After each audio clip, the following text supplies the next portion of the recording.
하나님께서 오늘 수요 저녁 예배 우리에게 주신 영의 양식은 신약성경 마태복음 12장 14절부터 21절까지 우리 한 목소리로 합독하도록 하겠습니다. 바리새인들이 나가서 어떻게 하여 예수를 죽일까 의논하기를 예수께서 아시고 그 길을 떠나가시니 많은 사람이 따르는지라. 예수께서 그들의 병을 자기를 나타내지 말라 경고하셨으니 이는 선지자 이사야를 통하여 말씀하신 바 보라 내가 택한 종 곧 내 마음에 기뻐하는 바 내가 사랑하는 자로다. 내가 내 영을 그에게 줄 터이니 그가 심판을 이방 알게 하리라. 그는 다투지도 아니하며 들레지도 아니하리니 아무도 길에서 그 소리를 듣지 못하리라. 상한 갈대를 꺾지 아니하며 꺼져가는 심지를 끄지 아니하기를 심판하여 이길 때까지 하리니 또한 이방들이 그의 이름을 바라리라 함을 이루려 하심이니라. 아멘.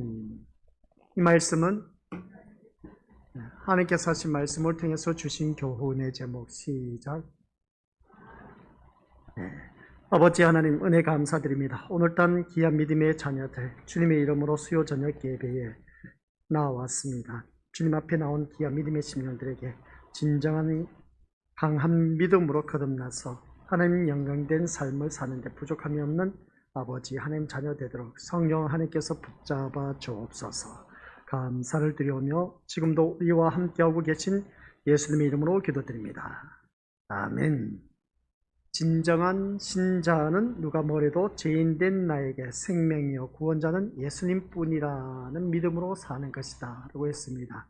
오늘 이 자리에 앉아 계신 우리 믿음의 식구들 모두가 진정한 신자, 누가 뭐래도 나에게 생명이 되시고 구주가 되시고 하신 분은 예수님뿐이라는 그 고백, 그 믿음으로 사는 사람이 진정한 강함이라는 것을 꼭 기억하시고 거듭난 우리 귀한 믿음의 것들을 어느 누구든지 이런 믿음만 갖고 살아간다면 얼마나 좋을까라는 생각을 가져 보는데, 그러나 살다 보니까 이 말씀대로 또한 살지 못한다는 것을 알 수가 있습니다. 불만투성인 인간이란 것이죠. 우리가 살아가는 모든 삶 속에서 원망하고 불평하고 짜증내고 신경질 내는 이유가 참 많이 있음을 보게 됩니다. 그래서 우리는 예수님에 대해서 만족하십니까? 라고 했을 때 다들 아멘이라고 답변하신 분들도 계시지만 속으로는 나는 예수님으로 인해서 만족하지 못하고 있습니다 라고 그렇게 속으로 답변하는 분들 또한 계실 겁니다. 또한 자기 자신의 믿음에 대해서 만족하십니까? 라고 했을 때에 만족하다 하신 분도 있지만 그러지 못한 분들 또한 있다는 것, 이런 모습 볼 때 우리 믿음의 어떤 불만투성인 우리들의 모습을 보게 됩니다. 뭐가 아쉬워서 불만투성일까? 하나님께서 우리에게 모든 것을 다 허락해 주셨는데, 그런데 우리는 그것을 제대로 누리지 못하고 안식하지 못하고 있기 때문에 예수님 한 분만으로 만족하지도 못하고 자기 믿음에 대해서도 만족하지 못하고 있는 오늘 우리들의 현실의 모습입니다. 그럼 우리는 예수님 한 분만으로 어느 누구든지 만족할 줄 알아야 되는데 그러지 못하다는 것이죠. 내가 힘들고 지쳐 어려울 때 주님 앞에 나와 부르짖으면 예수님께서 나의 기도를 들으시고 응답해 주고 그리고 또 거기에 대해서 모든 문제 해결해 주시면 얼마나 좋겠습니까? 그런데 우리 예수님은 해결해 주지를 않는다는 것이죠. 예수 그리스도 이름으로 기도드립니다. 아멘 하고 눈 떠봤자 현실은 현실입니다. 그 문제는 내 눈앞에 그대로 있다는 것이죠. 그래서 우리는 예수님에 대해서 만족하지 못한다는 겁니다. 이렇게 믿음 생활 해봤자 소용없다는 것이죠. 나의 믿음도 이제 흔들리기 시작합니다. 내가 지금까지 믿어왔는데도 불구하고 예수님 이러한 문제까지 해결해 주셔야 되는데 왜 해결해 주시지 않느냐라고 원망하고 불평하면서 이제는 믿음 안에서 찾으려고 하지 아니하고 이제 세상 방식, 세상으로 이제 눈을 돌리기 시작합니다. 그러다 보니까 나의 믿음은 이제 세상 물결을 떠나가기 시작하는 것이죠. 그래서 예수님은 우리 기대에 부응하지 않는다는 말씀입니다. 믿음 생활 하다 보면 예수님이 내가 원하는 대로 예수님께서 이렇게 응답해 주시고 하면 얼마나 좋을까. 그래서 제가 우리 믿음의 것들에게 다시금 우리들의 신앙을 써내려가야 된다라고 했지 않습니까? 예수님은 우리의 소원 성취를 이루어 주시기 위해서 오신 분이 절대로 아니다라는 것 꼭 명심하시길 바랍니다. 누누이 말씀드리지만 우리 예수님은 이 땅에 오신 목적이 있습니다. 자기 백성을 저희 죄에서 구원하시기 위해서 오셨다는 걸 꼭 명심하시고, 그러면 우리는 하나님의 백성으로서 그 죄에서 구원하시기 위해서 오셨는데 우리는 자꾸만 예수님이 나의 그 기대치, 나의 그 소원 소망하는 그 모든 것에 부응해 주기를 원하고 계신 그 모습을 보게 됩니다. 그러나 우리 예수님은 거기에 장단 맞추러 오신 예수님이 아니시다라고 오늘 새벽 예배 때도 말씀을 드렸습니다. 아이가 길거리에서 피를 불어도 장단 맞춰서 출구하지 않는 겁니다. 아이가 울어도 어떻습니까? 곡을 하지 않는다는 것을 보게 됩니다. 슬퍼하지도 않는다는 것이죠. 그런 그 모습을 바라봤을 때 그 말씀이 뭐냐라고 했을 때 예수님이 우리의 그 장단 맞춰주기 위해서 오신 분이 절대로 아니다라는 걸 명심하라는 것이죠. 그래서 우리가 때로는 믿음에 힘이 없는 이유가 바로 이러한 것임을 알 수가 있습니다. 우리가 믿음 열심을 냈지만은 그러나 전혀 예수님은 우리 기대에 대해서 부응하지도 않다 보니까 나의 믿음 생활이 흔들리기 시작한 것을 보게 된 것이죠. 그러한 그 바리새인들에게 이제 피하시는 예수님을 볼 수가 있습니다. 오늘 성경 말씀을 바라봤을 때에 12장 14절이죠. 바리새인들이 나가서 어떻게 하여 예수를 죽일까 의논하거늘 15절 말씀 보니까 예수께서 아시고 거기를 떠나가시니라고 하신 말씀을 보게 됩니다. 바리새인들이 예수를 어떻게 죽일까 의논한 것을 예수님이 알고 계셨다. 그래서 예수님은 그것을 떠나가시니라는 말씀을 보게 됩니다. 이 말씀을 바라봤을 때에 우리 예수님은 피하신다라는 것을 알 수 있는 것이죠. 예수님의 능력으로는 얼마든지 그 바리새인들을 그냥 얼마든지 문둥병에 걸려서 싸그리 다 어떻습니까? 초토화시킬 수도 있음을 보게 됩니다. 또한 빗자루로 썰어서 지옥불에 썰어 넣을 수 있는 분이 예수님이십니다. 또한 땅을 갈라서 그대로 완전 땅속에 다 한꺼번에 파묻을 수도 있었음을 보게 됩니다. 우리 예수님은 그렇게 하시고도 남을 그런 분이었습니다.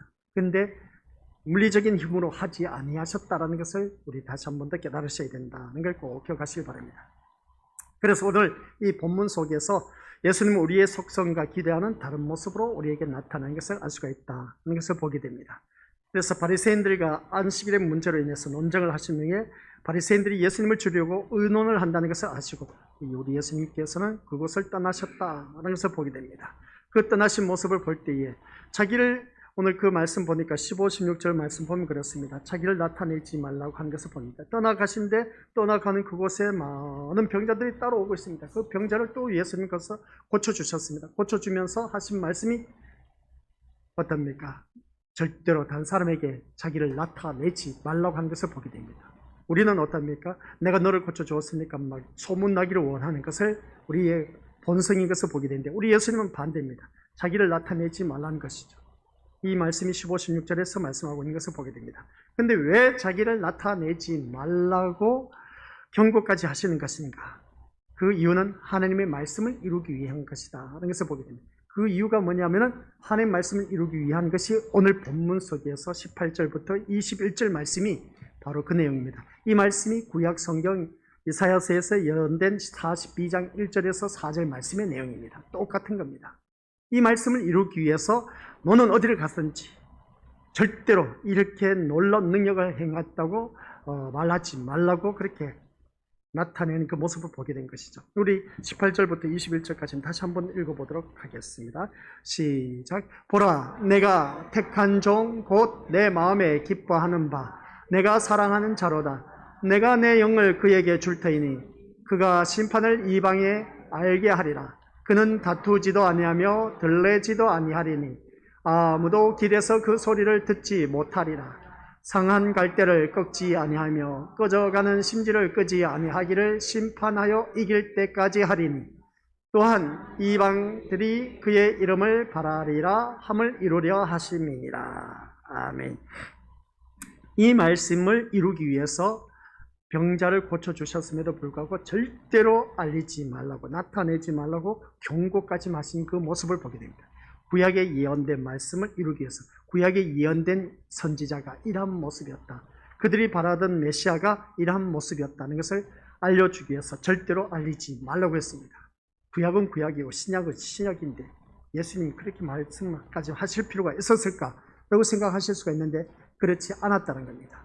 그런 모습을 볼 때에 오늘 이 본문 말씀을 보면서 우리 이사야서 42장 1절 4절에서 말씀을 통해서 여기서 보면 예수님이 바리새인들에게 떠나시는 것이 어떻게 메시아에 대한 이사야의 예언을 이루는 것이 될까라는 말씀 내용입니다.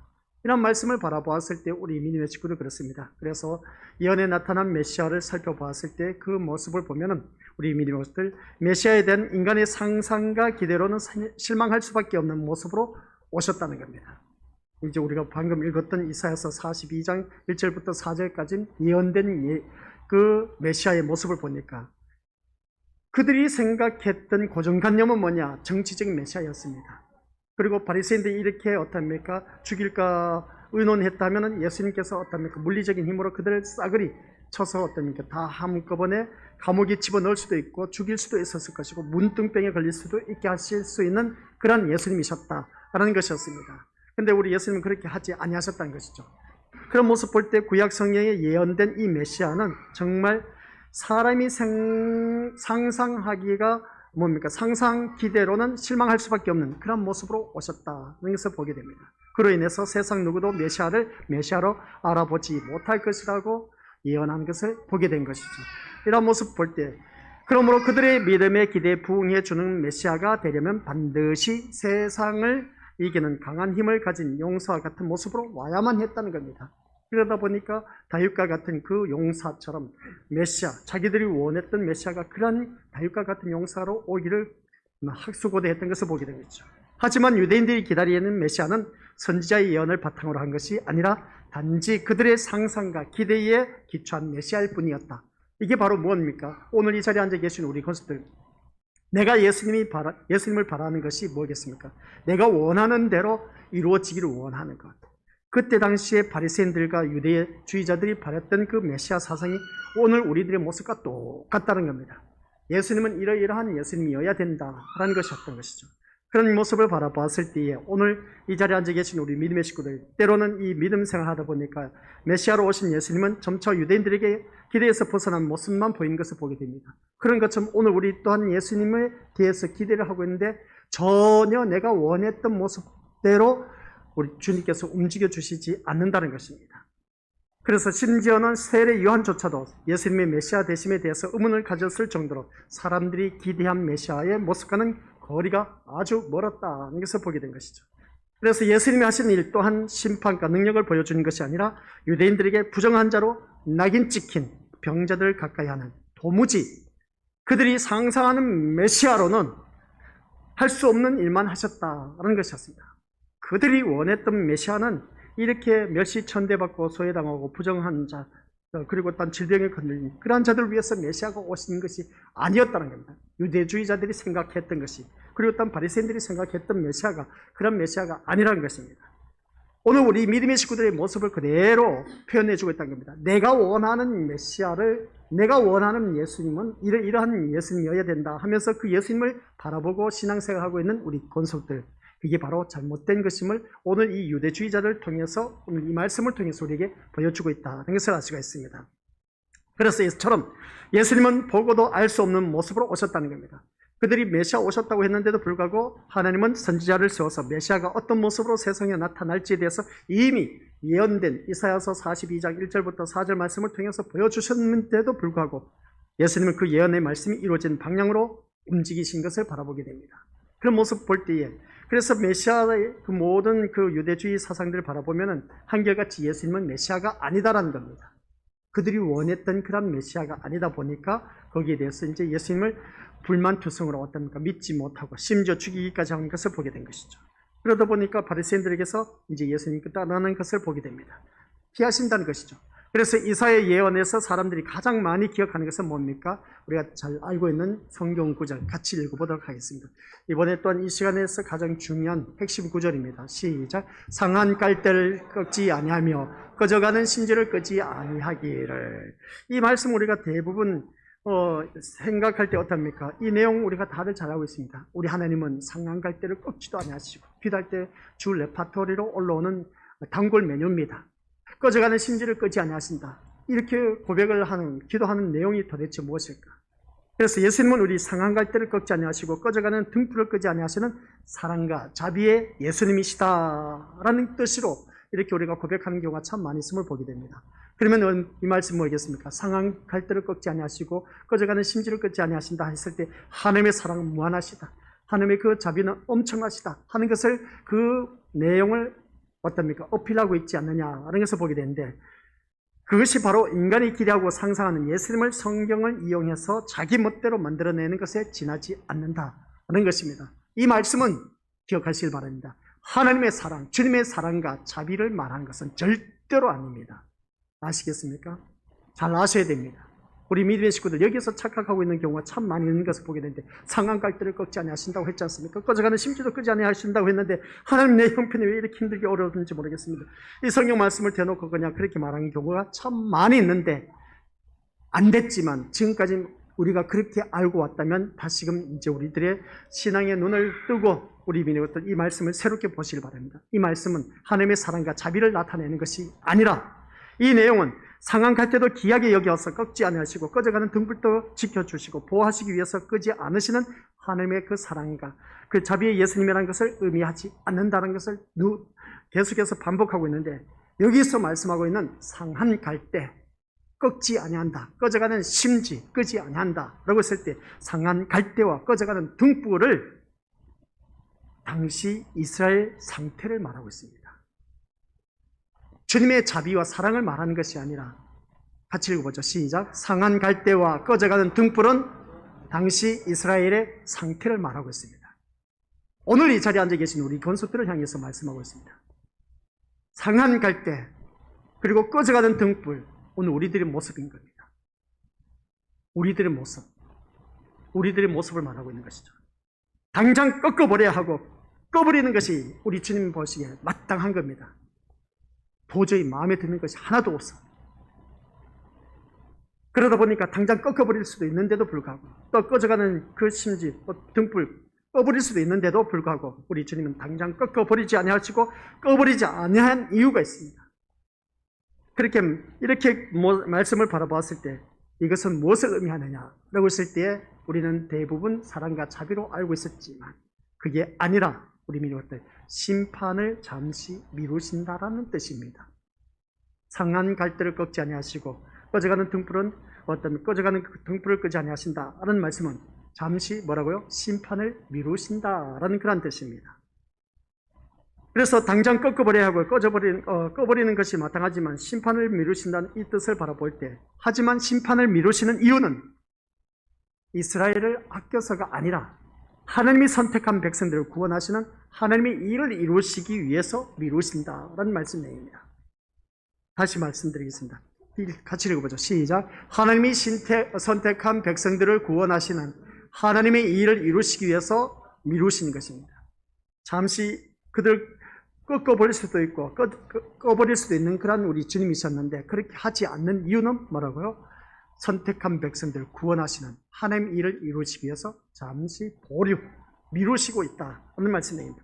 이 말씀이 우리 믿음의 것들 베드로후서 3장 9절에 우리 아주 알아듣기 쉽게 우리 성경 말씀 현대인의 성경으로 그대로 표현을 해놨습니다. 같이 읽어보죠. 시작. 우리 주님은 하시기로 약속하신 것을 뒤로 미루시는 분이 아닙니다. 어떤 사람들은 더디다고 생각할지도 모릅니다. 그러나 이것은 하나님께서 우리를 위해 오래 참으시기 때문입니다. 하나님께서는 한 사람이라도 멸망치 않고 모두 회개하고 돌아오기를 바라고 계십니다. 하나님께서 미루신 이유가 바로 이겁니다. 얼마든지 지금 당장 내 이놈! 하고 어떻습니까? 그냥 꺾어버리고 꺼버릴 수도 있는 그런 우리 주님이셨다라는 말씀입니다. 그런데 그렇게 하지 않으셨던 이유는, 미루시는 이유는 여기서 말씀하고 있는 것이 바로 뭐겠습니까? 오래 참으신다는 것이죠.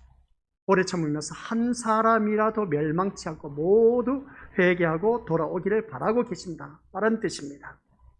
그렇기 때문에 우리는 정말 하나님의 은혜 가운데 우리가 너무나 귀한 은혜를 받아 누리고 있다는 것을 다시 한 번 더 깨닫습니다. 이미 우리 하나님께서 마음먹었으면 이 온 우주 만물을 어떻습니까? 다 초토화시킬 수 있었던 그런 우리 하나님이셨습니다. 그러나 여기서 한 사람이라도 멸망치 않고 어떻게 해서든지 모두 회개하고 돌아오기를 바라고 계신 우리 주님이십니다.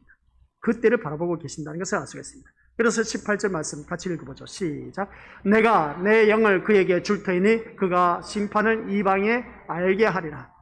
내가 내 영을 그에게 줄 터이니 그가 심판을 이방에 알게 하리라. 이 말을 합니다. 이 말씀대로 같이 읽어보겠습니다. 시작. 하나님께서는 하나님의 심판을 이방이 알게 하려고 일하십니다.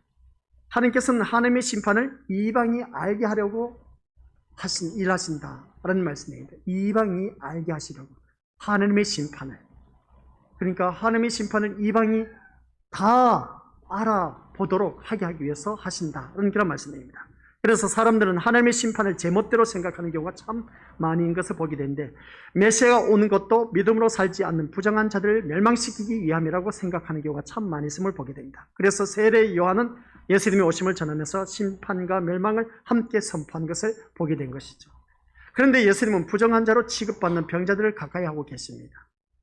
심판을 받아야 하는 부정한 자를 가까이 하시고 그들을 고치시는 것으로서 세상이 생각하는 하나님의 심판이 잘못된 것임을 보여주고 있다는 것을 보게 됩니다. 그러니까 이 말씀을 보면 하나님의 심판 기준은 인간의 생각과 다르다는 겁니다. 하나님의 심판은 뭐라고요? 인간의 생각과 다르다는 것이죠. 그래서 병자를 고쳐주신 것은, 이 병자를 고치신 것은 예수님은 저주 아래에 있는 그 부정한 자를 위해 오셨음을 보여주고 있다는 겁니다. 병자, 그러니까 문득병에 걸렸습니다. 안전병이 고쳐주었습니다. 눈먼 봉사, 기머거리, 말 못하는 벙어리, 또한 모든 질병에 걸리는 사람들, 이 모든 질병에 걸리는 사람을 고쳐주신 이유는 다른 것이 아니라 저주 아래에 있는 부정한 자들을 위해서 오셨다는 것을 보여주고 있다는 것을 알 수가 있습니다. 그래서 이 예수님을 믿는다는 것은 자신이 부정하고 더러운 자임을 아는 것을 의미하고 있음을 보게 됩니다. 뭐라고요? 우리가 예수님을 믿는다는 것은 내가 부정하고 더러운 자라는 것을 아는 것. 그래서 우리가 다들 그러지 않습니까? 벌레만도 못한 이 죄인을 용서하여 주옵시고, 바로 그겁니다. 자신이 부정하고 더러운 자임을 아는 사람. 아니요, 나는 깨끗해요. 난 저 사람보다 깨끗해요. 나 아무개 집사보다, 아무개 장로보다, 권사보다 난 깨끗하다고 그렇게 어떻습니까? 속으로 자신을 그렇게 보는 사람들, 우리 믿음들, 그런 자들이 아닌, 그래서 정말 자기 주제비를 아는 사람, 정말 나는 벌레만도 못하고 저 사람보다 진짜 못난 사람인데 나 같은 이 죄인을 불러주셔서 너무나 고맙고 감사하다는 것. 이 더럽고 추한 나를 주님께서 불러주셔서 너무나 고맙고 감사하다고. 그래서 오늘 이 말씀을 통해서 우리가 부정하고 더러운 자임을 아는 것, 이것을 의미하는 것을 볼 때에 이들만이 십자가에 돌아가신 예수님을 믿을 수가 있다는 겁니다. 근데 나는 저 사람보다 깨끗해요, 난 저 사람보다 정직해요 하면서 자기를 의의를 드러내는, 은근슬쩍 어떻습니까? 의의를 드러내는 사람. 옆에 사람 믿음 생활하는 걸 보니까 진짜 가관이 아니야. 진짜 오만 잡동사니 더러운 짓은 다 하고 있어. 오만 그 제약된 다 죄를 범하고 있어. 그런 모습을 볼 때 아유, 저래 갖고 무슨 신앙생활 한다고, 저래 갖고 무슨 천국에 갈 수 있다고, 그렇게 우리가 속으로 빈정되고 있었음을 보게 됩니다. 착각 속에 신앙생활 하지 마시길 바랍니다. 오히려 내가 지옥에 떨어질 수도 있다는 것이죠. 내 같은 죄인, 그러니까 나 같은 부정하고 더러운 사람을 우리 주님께서 나를 위해서 십자가에 못 박혀 돌아가셨다는 것, 이것 하나만으로도 감사하면서 사는, 정말 감히 눈을 들어 주님을 바라볼 수 없는 그런 우리들. 그래서 예수님이, 같이 읽어보도록 하겠습니다. 예수님, 시작. 예수님이 오심으로 하나님의 심판 기준은, 예수님이 오심으로 말미암아 하나님의 심판 기준은 악한 행위에 있는 것이 아니라, 악한 행위에 있는 것이 아니라 세상 법정은 악한 행위에 대해서 심판 기준이 됩니다. 그러나 예수님이 오심으로 하나님의 심판 기준은 다른 것입니다. 자신의 악함을 인정하지 않고 예수님의 의를 믿지 않는 것이 하나님의 심판의 기준입니다. 같이 읽어보죠. 시작. 자신의 악함을 인정하지 않고 예수님의 의를 믿지 않는 것, 이게 바로 하나님의 심판의 기준입니다. 이러한 사람은 백발백중 지옥에 떨어질 수밖에 없습니다. 자신의 악함을 인정할 줄 알아야 되는데 자신의 악함을 인정할 줄 모르는 사람들, 백발백중 지옥에 떨어질 수밖에 없는 심판의 기준, 대상입니다. 또한 우리 믿음들께서는 예수님의 의를 믿지 않는 것, 예수님의 의가 뭐겠습니까? 십자가의 의입니다. 십자가의 의가 뭐겠습니까? 하나님의 의지 않습니까? 이것이 곧 그 하나님의 의가 십자가의 의인데, 십자가의 의가 바로 십자가 사건을 말하고 있습니다. 그 십자가 사건이 오늘 우리에게 주어진 것, 예수 그리스도의 그 값진 보혈의 피값으로 말미암아 제3의 은총을 받았다는 것, 이것을 믿지 못하는 사람들, 이러한 자들은 교회에 백날 다녀봤자 소용없습니다. 천국 못 간다는 것이죠. 그래서 하나님은 이것을 기준으로 세상을 심판하신다는 것을 이방에 알게 하기 위해서 하나님의 택한 자가 죄인의 자리에서 십자가에 피 흘리신 예수 그리스도의 이름을 바라는 그 일을 이루시기 위해서 상한각대를 꺾지 아니하시고 꺼져가는 등불을 끄지 않으시는 메시아로 오신다라는 것입니다. 이런 이유로 바리새인에게서 떠나셨다는 말씀이죠. 그래서 우리가 이 말씀을 들으면서 오늘 이 자리에 앉아 계신 우리 것들 모두가 나에게 있어서 내 자신의 악함을 인정할 줄 아는 자가 되어야 되고, 예수님의 의, 십자가의 의를 전적으로 믿는 믿음이 뭐라고 했습니까? 십자가 사건을 믿는 믿음을 두고 믿음이라고 했습니다. 그게 바로 십자가의 의고 예수님의 의를 말하고 있습니다. 그것을 믿는 믿음의 사람이 되었을 때는 우리의 심판의 기준에서 벗어날 수가 있다는 겁니다. 세상 윤리 도덕적으로 심판 기준이 아니라는 겁니다. 아셨죠? 하나님의 심판의 기준은 예수님의 그 의를 믿느냐, 또 자신의 그 악함을 인정하느냐 안 하느냐, 그걸 보고 계신다는 겁니다.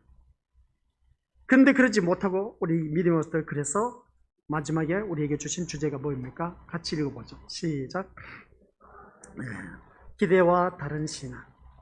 우리가 기대하는 것은 이것인데 우리 하나님은 그렇게 해주지를 않으셔. 아까 말씀드린 것처럼 우리 예수님은 우리의 호언장담 맞춰주면서 장담 맞추기 위해서 오신 분이 아니다. 우리 소원 성취 이루시기 위해서 오신 분이 아니시다 라는 말씀입니다.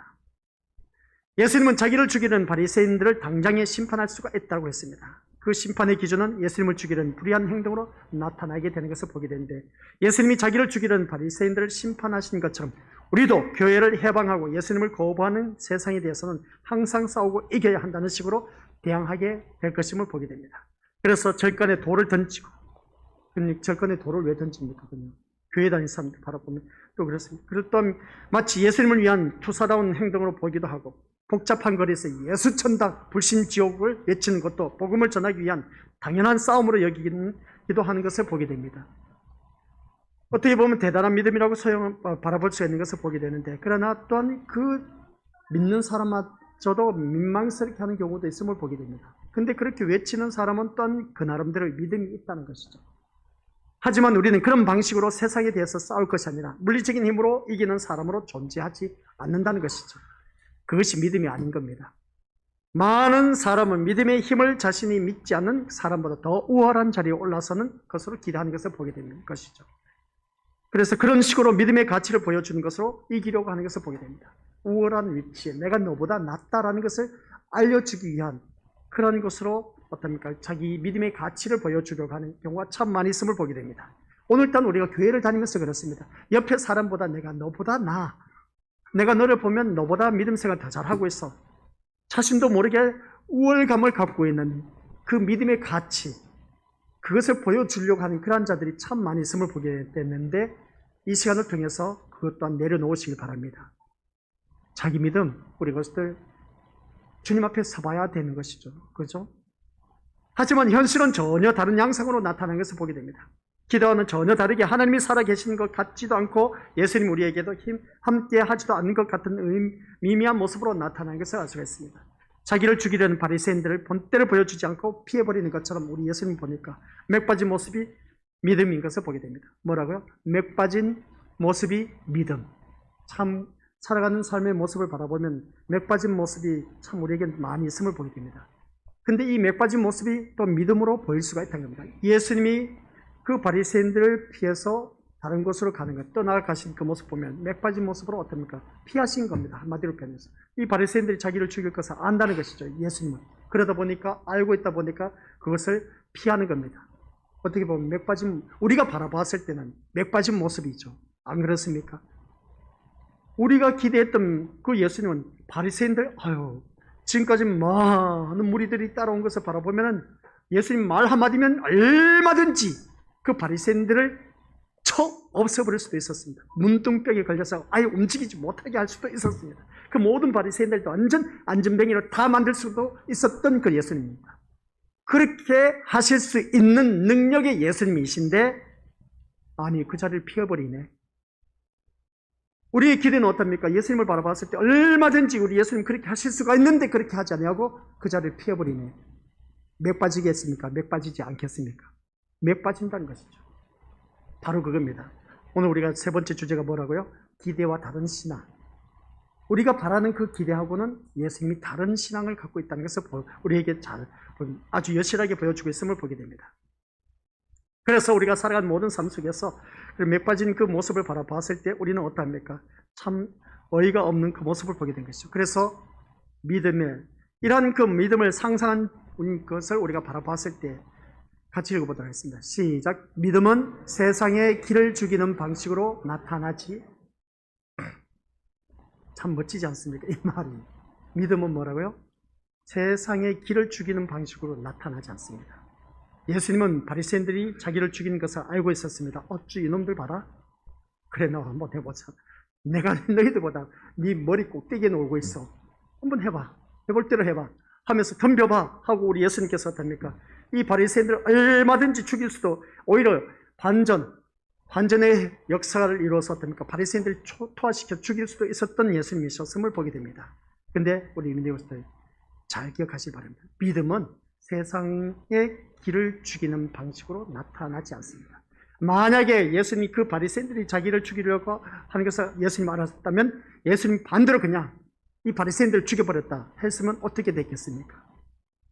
우와 하면서 우리 예수님 최고다 하면서 모든 사람들이 따라다녔지 않았을까 하는 것을 보게 됩니다. 그런 사람들 완전 길을 팍 꺾어버렸지 않습니까? 상한 갈대를 꺾어버린 것이죠. 꺼져가는 등불 꺼버리는 그런 모습을 보게 됩니다. 그래서 예수님이 그 말씀하신 이유가 뭐라고요? 심판을 미루고 계신 겁니다. 예수님은 얼마든지 그 사람들 길을 꺾을 수도 있었습니다. 그래서 그 말씀이 나온 겁니다. 상한 갈대를 꺾지 아니하시고 꺼져가는 등불 끄지 아니하신단 말이 이 말씀입니다. 길을 죽이는 그런 방식으로 세상 방식으로 우리 예수님은 나타내지 않는다는 겁니다. 이게 바로 오늘 세 번째 주제입니다. 기대와 다른 신앙입니다. 우리들이 그러한 신앙을 가져야 됩니다. 믿음으로 초토화시키는 길밖에 없다는 것이죠. 믿음이 그런 것이라면 예수님이 바리새인을 피하신 것은 비겁한 것이고 믿음의 행동이 아니다는 겁니다. 오히려 맞서 싸우고 그들을 굴복시키는 것이 믿음다운 행동일 뿐이라고 표현할 수가 있는데 예수님은 그들의 길을 죽이지 않습니다. 세상의 길을 죽이지 않습니다. 믿음은. 하지만 그렇게 되면 사람들은 예수님의 외적인 힘을 따르는 것은 두말할 것도 없습니다. 그리고 믿음을 빙자해서 칼을 들고 세상을 이기는 방식으로 살게 될 것임을 보게 된 것이죠. 그래서 하나님의 심판 또한 예수님에게 악행을 행한 것을 기준으로 여기게 될 것이고 자연히 교회에 나오는 사람은 심판의 기준에서 제외되고 있다고 여기게 될 것임을 보게 됩니다. 그러나 이것은 하나님의 참된 심판의 기준과는 전혀 다른 것, 하나님의 구원의 길에서도 벗어난 것임을 알 수가 있습니다. 그래서 예수님을 믿는 것이 재미없고 맥 빠진 것처럼 생각되십니까? 우리 믿음들 계속해서 교회를 다녔는데도 불구하고 나에겐 좋은 일이 없어. 문제거리는 해결되지 않아. 믿음이 힘이 되지 않습니다. 믿음 생활하면 아니 그래도 뭔가 풀어져야 되지 않습니까? 풀려져야 되지 않습니까?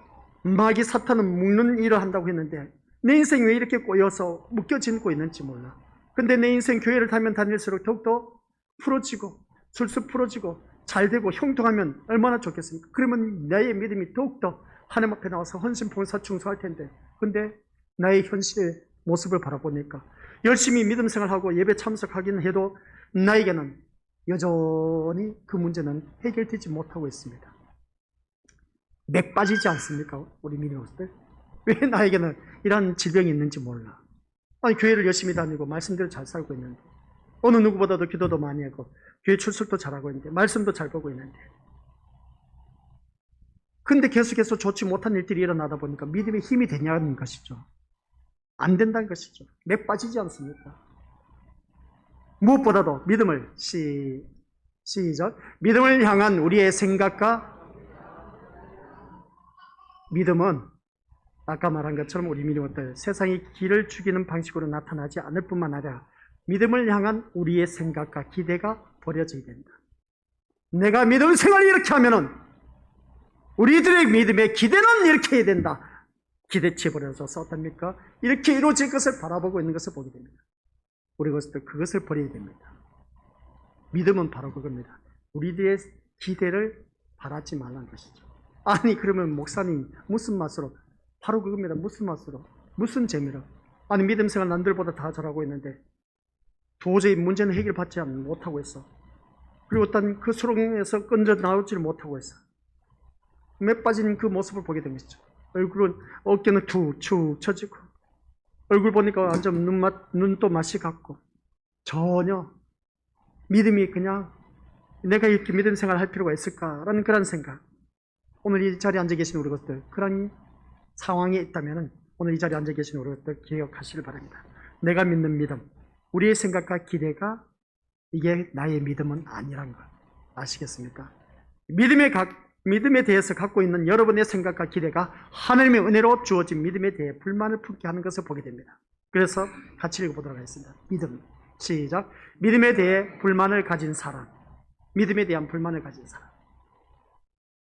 우리가 믿음 생활 이렇게 수요 저녁 예배 나온 거 보면 남녀노소 불문하고 이 자리에 나온 거 보면 아픈 몸 이끌고도 나오기도 하고 걱정, 근심, 문제점 때문에 나오시기도 하고 하는 것을 보게 됩니다. 정말 이 시간 다른 데 가서 얼마든지 내가 육신의 안일함을 추구하면서 마음껏 푹 쉴 수도 있는데도 불구하고 이 자리에 나와 앉아 계십니다. 근데 우리가 이렇게 믿음 생활하는데 그러면 뭔가 보상으로 우리에게 주어진 것이 있어야 되지 않겠느냐는 것이죠. 믿음에 대한 불만을 갖기 시작하는 겁니다. 근데 현실은 전혀 바뀌지 않고 있는 것을 보게 됩니다. 그래서 믿음에 대한 불만을 가진 사람에게 믿음이 기쁨이 되고 힘이 될 수는 없다는 겁니다. 그러다 보니까 교회 나와도 재미가 없어. 교회 나와도 하나님 말씀이 귀에 들어오질 않아. 이런 모습을 보니까 진짜 우리 건수들 집에 있자니 이게 잡히는 것도 없고, 그래서 교회 나오긴 나왔는데도, 이 예배들 나오긴 나왔는데도 아무것도 내가 얻지도 못하고 그냥 막연하게 시간만 채우고 그냥 집으로 돌아가는 발걸음. 이런 우리들의 모습이 아니냐라는 것을 한번 생각해 보자는 겁니다. 믿음이 기쁨이 되고 힘이 될 수 없는 오늘 우리들의 현실의 주소가 바로 이 자리에 앉아 계신 우리 것들이 아닌가 한번 살펴보자는 겁니다. 그래서 성경 말씀 19절 뭐라고 하느냐 같이 읽어보도록 하죠. 시작. 그는 다투지도 아니하며 들레지도 아니하리니 아무도 길에서 그 소리를 듣지 못하리라. 아니, 선지자가 메시아가 길거리에서 외쳐도 여기서 다투지도 아니한다. 우리 예수님 바로 그러지 않습니까? 바리새인과 다투지도 않습니다. 들레지도 아니한다. 부르짖지도 않는다. 울부짖지도 않는다. 우리 옆에 믿음의 모습 볼펜 갖고 계시면 써놓으시길 바랍니다. 울부짖지도 아니한다. 들레지도 아니한다 하고 했을 때 들레지도 아니한다는 뜻을 알고 계셨는지 모르겠습니다. 들레지도 아니한다라는 것은 울부짖지도 아니하리니 라는 그런 말씀입니다. 아무도 길에서 그 소리를 듣지 못하리라. 아무리 예수님 말씀 전파해도 그들은 귀에 담지를 않는다 그랬죠. 구약의 선지자를 보냈는데도 불구하고 이스라엘 백성들이 듣지 못한 그 모습. 오늘 또한 제가 이 자리에 서서 외치고 있지만은 우리 믿음의 식구들 한 귀로 듣고 한 귀로 흘러버리는 경우. 똑같은 말씀입니다. 이 19절 말씀인 것이죠. 그래서 신앙에 대해서 서로 다투고 자시고 할 것도 없어 그냥. 그래서 그 바리새인들과 다투지도 아니하고 들리지도 그 사람 또 불러짖지도 아니한다. 아무리 길에서 그 소리를 외쳐도 그 소리를 듣는 사람이 없다는 겁니다. 이처럼 구약의 시작 구약의 예언된 메시아, 구약의 예언된 메시아는 다투지도 않고 소리 지르지도 않는 조용한 분으로 오셨다라는 그런 내용입니다. 오늘 본문 말씀 내용이. 다투지도 아니하며 들리지도 아니하며 우리가 성경 말씀 지금까지 읽어오면서 도대체 이게 무슨 말씀인지 이해가 안 되신 분들 이제 이해가 되시는지 모르겠지만 깨달음이 오시는지 모르겠지만 구약의 예언된 메시아는 뭐라고요? 다투지도 아니한다. 예수님께서 바리새인들을 떠나는 이유가 뭐라고 합니까? 다투지도 아니하고 소리 지르지도 않는다는 겁니다. 소리 지르지도 않는 조용한 분으로 오신다는 것이죠. 예수님은 그 구약 이사야 선지자가 예언된 말씀을 이루기 위해서 그 자리를 피하는 겁니다. 얼마든지 바리새인들을 죽일 수가 있다 없다? 죽일 수가 있다는 것이죠. 그들을 움직이지 못하도록 안전병이를 만들 수도 있다는 겁니다. 그들을 완전 땅을 갈라서 한 곳에 그냥 다 파묻을 수도 있다는 것입니다. 우리 예수님께서. 근데 다투지도 아니하고 소리 지르지도 않는다는 겁니다. 조용하게 그 자리를 떠났다는 것입니다. 그래서 그 말씀이 14절 말씀입니다. 죽이려 하니까 우리 믿음의 것들 뭐라고 했습니까? 우리 논하건을 15절 예수께서 하시고 그 길을 떠나가시니 이제 말씀이 풀어지죠. 그 내용입니다. 다른 것도 없습니다. 그래서 아무도 길에서 메시아의 소리를 듣지 못합니다 라고 했습니다. 이것은 누구도 메시아를 메시아로 알아볼 수 없는 모습으로 오신다는 것이죠. 그래서 예수님이 아무리 외쳐도 유대인들은 믿지 않았다는 것이죠. 그 말씀을 하고 있다는 겁니다. 오늘 제가 이렇게 외쳐도 우리 믿음들 저게 도대체 나에겐 무슨 말씀이 도움이 될까? 내 인생에 무슨 도움이 될까? 바로 그렇게 생각하신 분들 또한 예수님을 보게 됩니다. 바로 그겁니다. 외쳐도 우리 믿음들 그 소리를 듣지 못한 것. 귀가 있어도 청길령 목사의 목소리는 들리지만 그 들려오는 소리의 의미를 깨닫지 못하는 오늘 우리들의 모습. 이제 뒤에 가면 또 그런 내용이 나옵니다.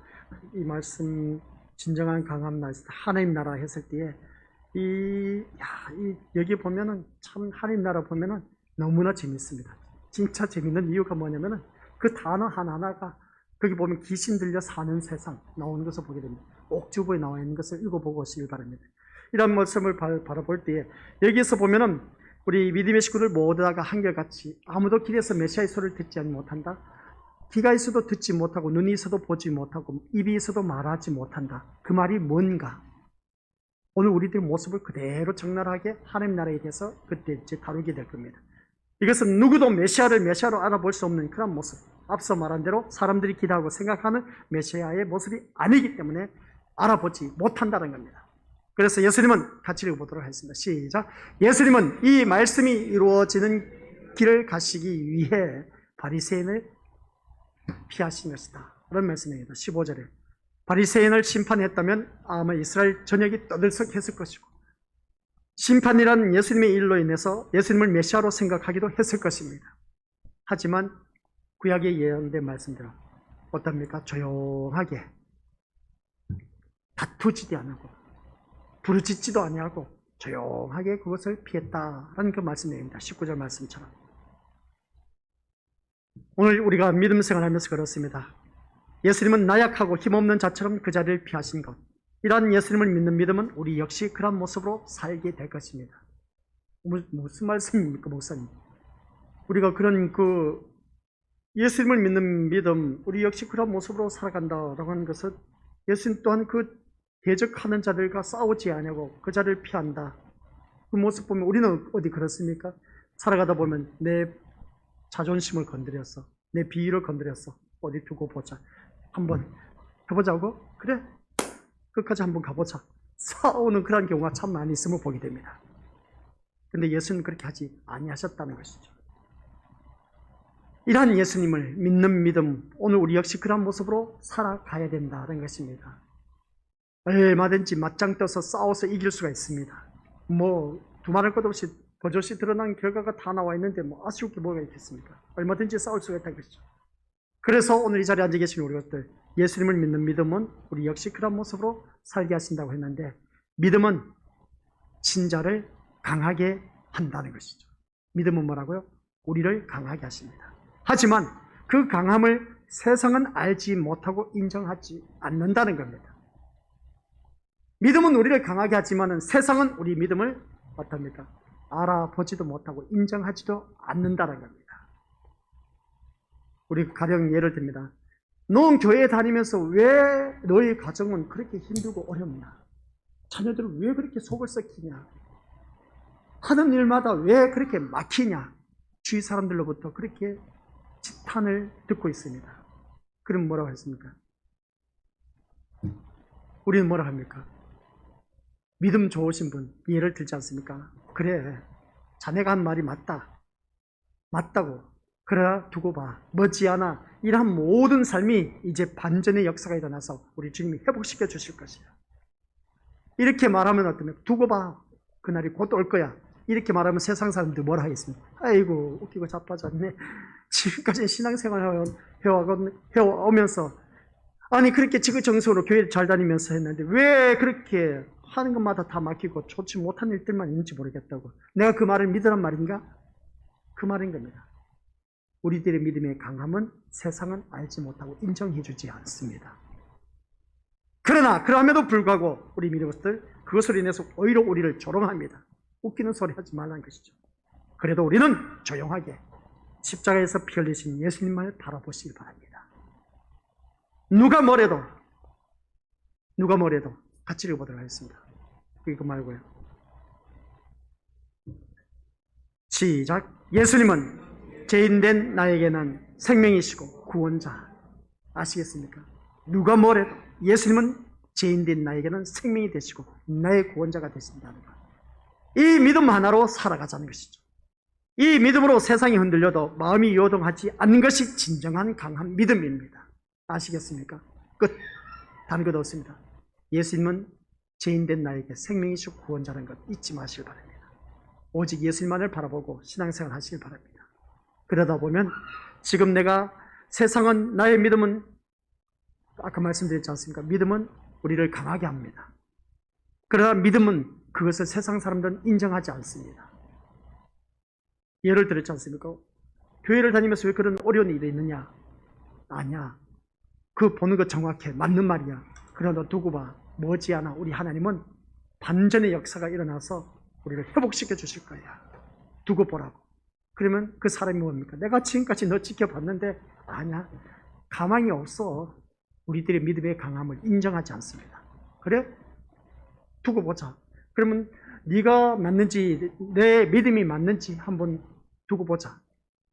머지않아 우리 하나님께서 반드시 회복시켜 주실 거야 하는 그 강한 믿음, 우리 예수님만 바라보는 그 믿음 아시겠습니까? 예수님은 죄인된 나에게 뭐라고요? 생명이 되시고 구원자가 되어주십니다. 이것을 믿는 믿음이 진정한 강한 믿음이다 라는 것을 꼭 기억하시고, 오늘 우리 것들 모든 말씀 다 내려놓고 꺼져가는 등불 끄지 아니한다, 상한 갈 때 꺾지 아니하신다, 얼마든지 우리 예수님은 하실 수가 있다 없다? 상한 갈 때 꺾어버릴 수가 있습니다. 꺼져가는 등불 꺼버릴 수도 있습니다. 그러나 꺾지 아니하고 등불 끄지 않는 이유는 심판을 잠시 보류한 상태, 그것은 우리에게 기회를 준다는 것이죠. 그러면 우리는 어떻게 해야 되겠습니까?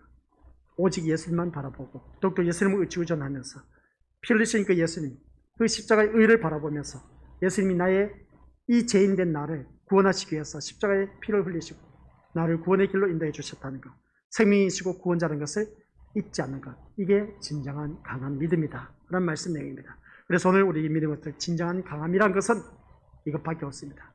예수님이 나의 생명이고 구원자라는 것, 이것 꼭 기억하시고 끝까지 오직 우리 주님만 바라볼 때 놀라운 역사는 펼쳐지시리라 믿습니다. 그래서 그 다음 시간에는 하나님 나라입니다. 이런 강한 믿음을 갖고 있는 사람, 하나님 나라가 어떠한 것일까를 또 살펴주는데, 그 하나님 나라에 살지 못하고 귀신 들려 살고 있는 오늘 우리들의 모습을 적나라하게 또 파헤칩니다. 하나님 말씀이 바로 그런 겁니다. 그래서 마태복음 12장 22절부터 29절 꼭 읽어보시고 하나님 나라가 어떠한 것일까를 본인 스스로가 파악해보시고, 그리고 어떤 주변에 나오는 내용 또 읽어보시고 오시길 바랍니다. 그래야 우리 믿음의 어떤 이 말씀이 이해가 되고 하나님 나라가 어떠한 것인가를 알게 되고 우리가 어떤 상태에 살아가고 있는지 보여주고 있습니다. 그래서 아무튼 오늘 이 자리에 앉아 계신 우리 믿음의 식구들 진정한 강한 모습으로 거듭나시기를 주님의 이름으로 간절히 축원드립니다. 아버지 하나님 은혜 감사드립니다. 십자가에 피 흘리신 우리 예수님만을 바라보는 귀한 믿음의 자녀, 오직 예수님이 나의 생명이 되시고 구원자라는 것을 잊지 말게 하옵소서. 이 믿음이 나를 진정한 강함으로 세워주신 것임을 아버지 하나님 만천하에 알릴 수 있는 우리 귀한 믿음의 자녀되어 하나님 영광 기쁨이 되며 내 모든 삶이 회복되어져 아버지 한 뜻을 이뤄나가는데 조금 더 부족함이 없는 우리 모든 믿음의 자녀 되게 하옵소서. 예수님의 이름으로 기도드립니다. 아멘.